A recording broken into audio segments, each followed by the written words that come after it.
Hey guys, welcome back to my channel. If it's your first time here, please subscribe, and if you're returning, welcome back. My name is Ashley, and so today we're just going to be reading one of my comments from my hypergamy video. I will leave a card on this video so that you can refer back to that video. I actually was not going to talk about hypergamy anymore, but because I've still been getting a lot of comments about it, a lot of people that agree, a lot of people that disagree, I said, why not? And I literally just got a DM regarding that video. So this is obviously something that a lot of people are interested in. So we're going to talk about it. Okay. So I'm going to read you guys the comment because it's a pretty lengthy one. And so I said, if this person wanted to sit aside this much time to write me, then why not answer them? And I'm not going to sit down and write you a long book back. The comment is, and I will leave this person anonymous, of course. The comment is, the kids are in bed and my wife's out of town, so I guess I'll bite. From what I gather, you're counseling women to trade their uterus for what's in a man's wallet. Now, nobody wants a broke dusty. I warn my 10 and 12-year-old daughters about those types of dudes all the time. I find what you're pushing equally problematic. The weirdest thing is, while I was in my single years, I ran up against women with that mindset all the time, and here's what I observed. 1, the vast majority of these women were comically bad with money. I'm talking maybe a few $100s in a bank, but 5 to 8 credit cards all maxed out. 2, delusions of grandeur concerning sex, their looks, and what they thought those things afforded them that bordered on childlike narcissism. I can't tell you how many of them I ran through that had nothing to offer but ass, tatas, and an incredibly talented orifice in the center of their face. 3, an insatiable need to consume, acquire, and possess, trying to fill up that God-sized hole in their souls. 4, a total lack of curiosity about the world around them. If it wasn't on Real Housewives of Atlanta or a magazine cover, they didn't want to know about it, which led to 5, a knowledge base that was as shallow as a bird bath, no matter what their education level. I'd laugh to myself as the JDs, PhDs, and MBA recipients would begin a conversation like the all-knowing oracle from the Matrix, only to have their surface level knowledge exposed after only a few pointed questions. Once that would happen, script was always the same. The women would become self-conscious and would ask to go somewhere private to talk, and soon thereafter, their asses were mine. Wash, rinse, and repeat.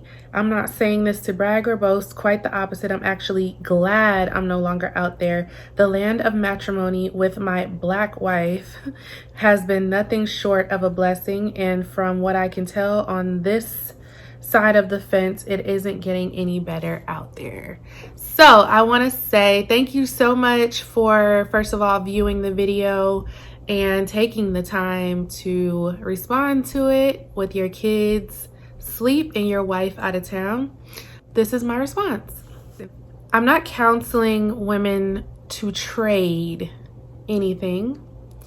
I made a video about my experience being in the military and how feminine I was and how in touch with my femininity I was prior to joining the military, which was my choice.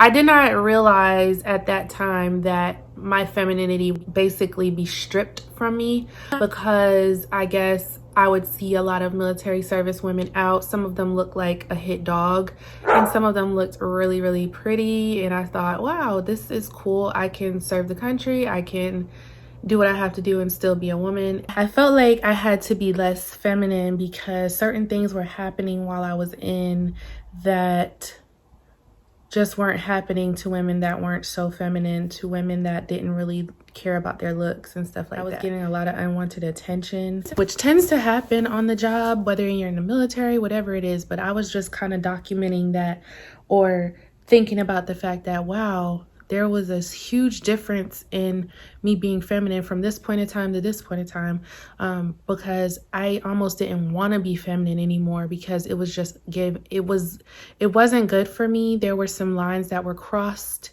There were some things that happened, and it made me not want to be as feminine anymore. I don't think that just because you do a certain job that you can't be feminine, but that particular job, it made me not want to be feminine, because I actually am a very hard worker. I don't like to be treated a certain type of, well, I was married at the time too, so I didn't want the type of attention that I was getting on a regular basis that was unwanted, and there was nothing to benefit from it. Well, it could have allowed me not to have to do so much, but I didn't want that name. You understand what I'm saying? So yeah, I left it very vague. I will say that. Just know that I was trying to convey that during that time in my life, I remember not wanting to even be so feminine, even though I tried to keep myself up as much as I could, just because I was married. You know what I mean? Like, you got to look for good for your husband. That's just what I was taught. So as far as the Real Housewives of Atlanta, that reference, I do not watch that show.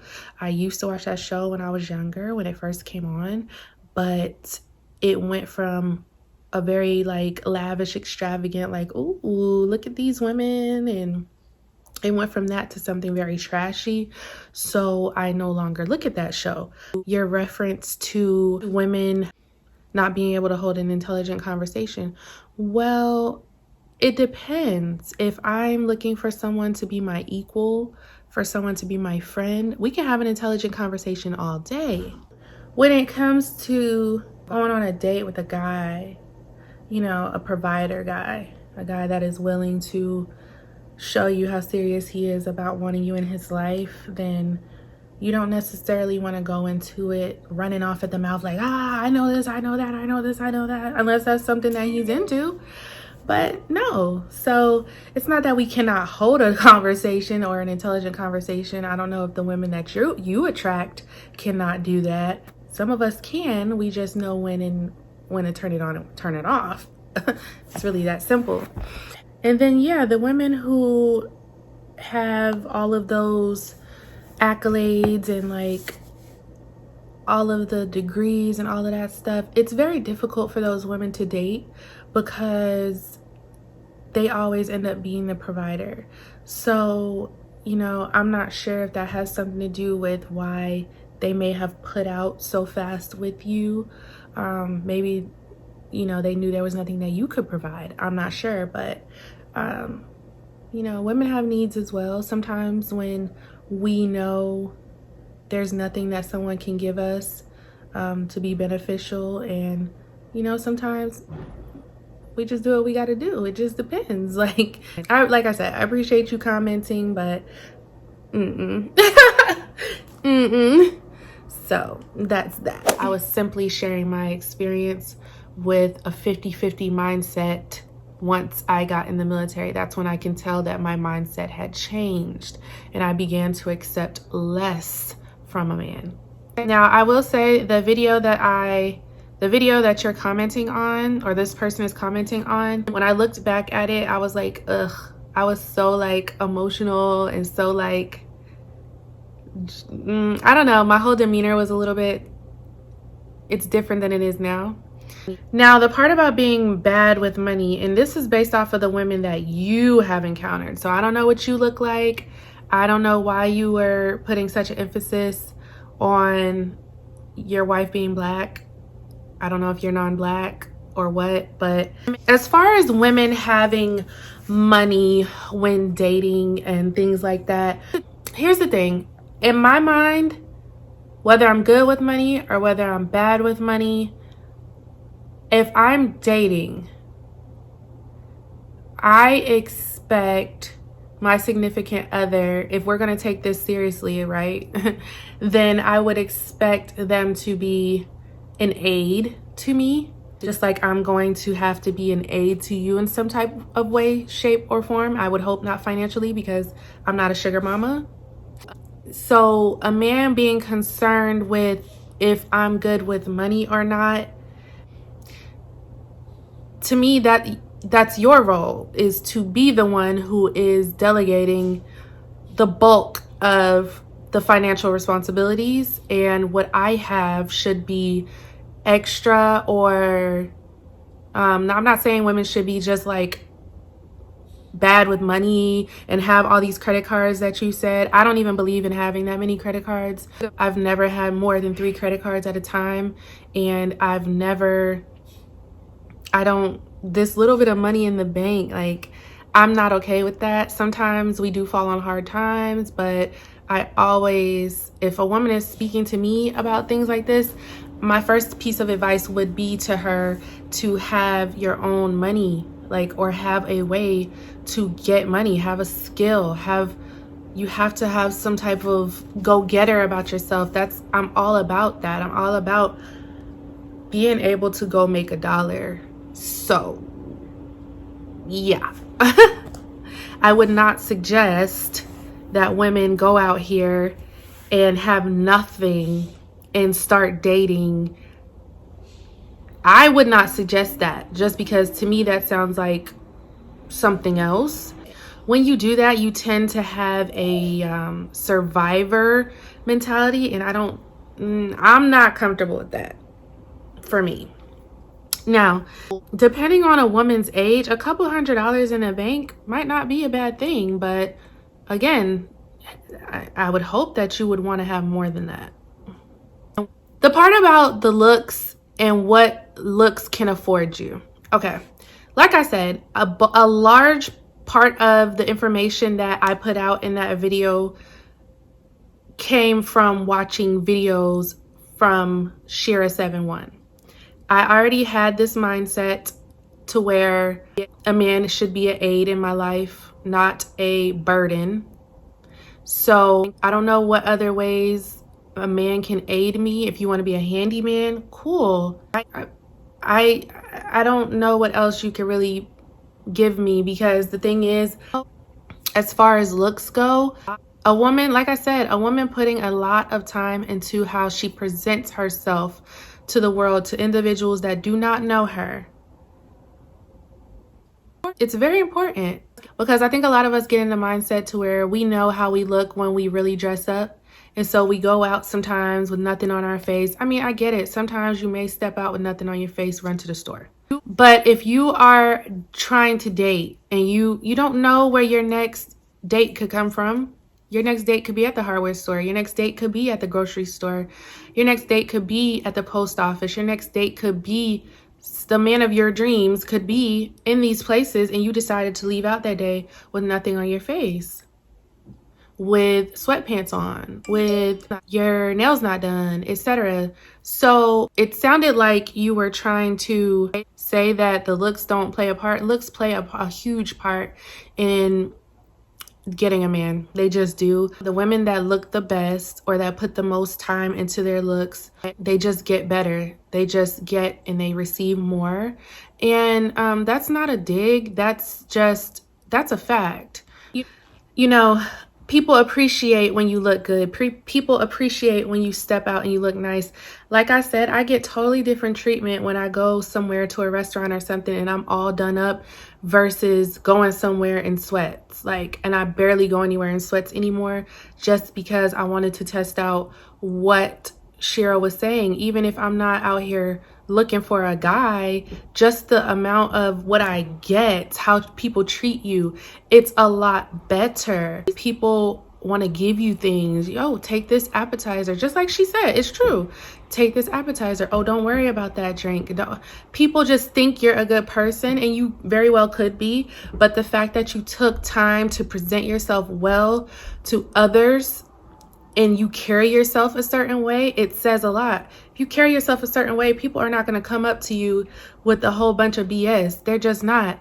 So these are just concepts that, I learned a long time ago, but it took a while for me to snap out of it, and get back to the feminine woman that I know I am.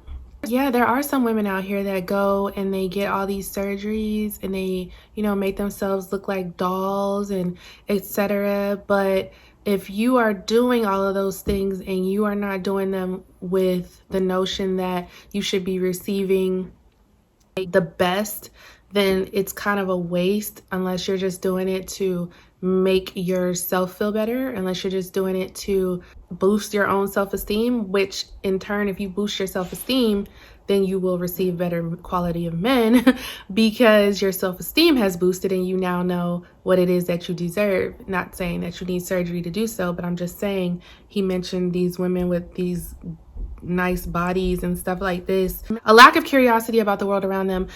Men that have a giving spirit don't necessarily want a know-it-all. They don't necessarily want somebody to tell them everything about themselves all the time, and that's not what's gonna get you what you want. So, you know, you may have to play kind of coy. You may have to play kind of like silly and, you know, like, oh my gosh, like, you have to do those things because that allows a man to be a man and to be on the hunt and to want to know more about you and to have that mystery about yourself. I don't feel like you have to be stupid. That's me. Like I said, I'm learning. But if you're talking about like a dumb bimbo type, that's something totally different. That's not what I am. That's not what we are over here. So again, I feel like you took a lot of things out of context, or maybe at the time they were not, you know, there's only but so much I could say in a video with a certain amount of time. So from that video, maybe that's what you got from it. I don't know, but I'm definitely not a surface level type of girl. I love to dig deeper. I love to have intelligent conversation, but sometimes you got to know when to cap that off. I'm also glad you're no longer out there. I'm glad you're happily married. And, you know, if you feel like the dating pool is garbage, cool, because I feel like it's garbage as well, which is why there's such a huge influx of women who are concerned with hypergamy and what it takes to be a feminine woman, because a lot of women are getting sick and tired of putting $500+ into their look to go on a date to receive nothing but some hard. And that's what we have to stop doing. That's what a lot of women are preaching, is to stop giving up your goods for a dinner, to stop giving up your goods for a couple compliments, because anyone could give you that. But someone who really values you, someone who really takes you seriously and wants to build a future with you will invest more into you. They just will. And if they don't know that, then you can either teach them that or you can leave them at the door. That's what's being preached. And it's really not that difficult. It's not something that is new. A lot of people want to say that femininity is taking away hypergamy or whatever. People are entitled to their opinions. I do not care. If you are here, it is because you want to learn more about this subject, or for some reason, a married man wants to leave his 2 cents about why he's happy that he's no longer out there. Whatever the reason may be, do what you got to do. I'm happy. I hope that if you are here because you want to be here. And you know, I always direct people back to Shira because she is the GOAT as far as I'm concerned, as far as because she's older than me, she's older than some women, and she has more experience with, you know, the subject matter. So like I said, I am a student and I am learning how to not just listen to something someone tells me and think that that's my Prince Charming, because anyone could tell you anything. You have to show me what it is. You have to show me that you want a future with me. And, you know, however you want to interpret that, that is on you. But there are a lot more people that agreed with me and that gave the video a thumbs up than that gave it a thumbs down. So I would have to say that we are on the right track. And that's about it. So thank you guys so much for watching. Please leave me your comments down below. Let me know what you think and where you are in your journey and how everything's going for you. And my daughter is sneaking up on me right now. Thank you guys so much again. Make sure you are subscribed with your notifications turned on, and I will be recording another video right after this regarding to the same subject matter, but someone asked me a question and I feel like I could probably help a little bit. So if you want to see that, make sure you tune in, and I will talk to you guys later. Bye.